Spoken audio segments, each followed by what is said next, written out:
Meus amigos, a pergunta é: quanto tempo nós temos até que os Estados Unidos resolvam pintar o Brasil como a nova Venezuela da América Latina? E a pergunta não é meramente retórica.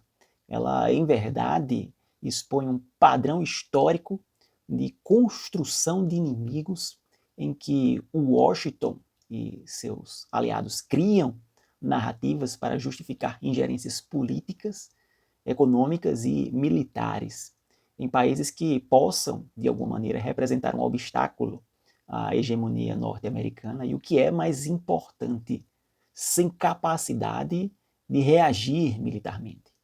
E, no caso venezuelano, a ingerência norte-americana vem ocorrendo há tanto tempo, de forma tão contínua e multifacetada, que a recente captura de Nicolás Maduro, sob uma ótica essencialmente política, representa apenas mais um prego no ordenamento jurídico daquele país. Esse tipo de intervenção não nasce do nada.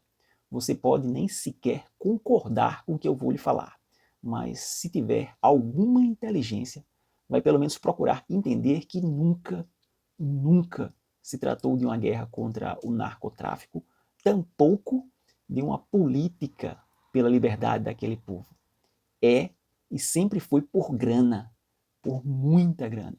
Nós estamos falando aqui do maior reservatório de petróleo do planeta Terra. A Venezuela foi, por décadas, tratada como um quintal energético dos Estados Unidos e com uma economia moldada pela dependência do petróleo.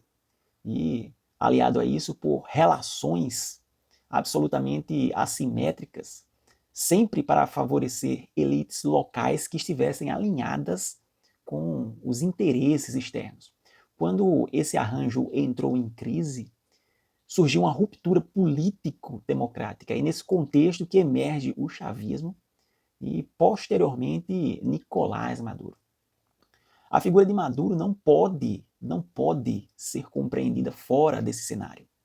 Ele é, em grande medida, o produto, o resultado de décadas de ingerência norte-americana, de políticas de contenção e de um cerco econômico que radicalizou posições internas e corroeu alternativas democráticas moderadas.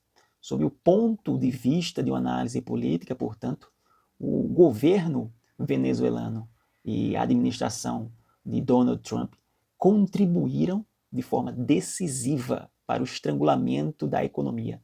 Ambos fomentaram a polarização e deslegitimaram processos internos, tal como a extrema-direita tenta fazer no Brasil até os dias atuais. Quantas vezes você já ouviu extremistas dizerem que o Brasil será a próxima Venezuela se nada for feito?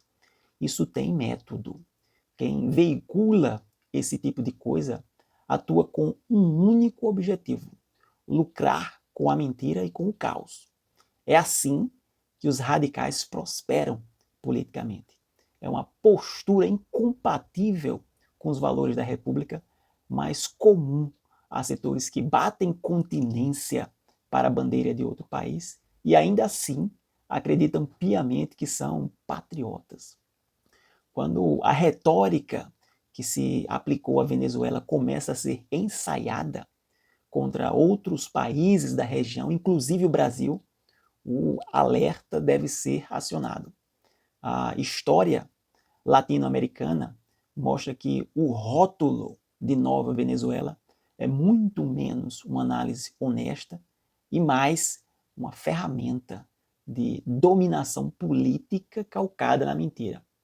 Questionar esse tipo de construção retórica é, antes de qualquer coisa, um dever de todos nós, sob pena de aceitarmos passivamente a dominação estrangeira e as consequências já conhecidas por todos, que é a usurpação das nossas riquezas pelos neocolonizadores estrangeiros, especialmente pelos europeus e norte-americanos.